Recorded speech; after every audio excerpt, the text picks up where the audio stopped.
مشر احمد نون خشکی محلمون بود. همیشه نون خشکامون رو میدادیم به مشر احمد، به جاش نمک میگرفتیم. یه روز ظهر وقتی داشت از کوچمون رد میشد به یه هندونه فروشی گفت آقا برای رضای خدا یه هندونه به ما بده. هندونه فروش هم گشت لابلای هندونه هاش یه هندونه گندیده داد به مشر احمد. هر جوری نگاه کرد دید اصلا قابل خوردن نیست.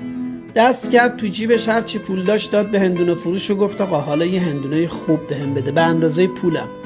هندونه فروش هم یه هندونه خوب وزن کرد و داد به مشر احمد.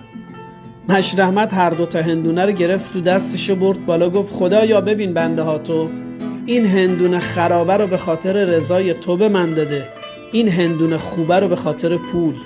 بعد هندونه گندیده رو پس داد به هندونه فروش و گفت مشری، آدم برای رضای خدا بهترینشو میبخشه نه بدترینشو، یاد بگیر.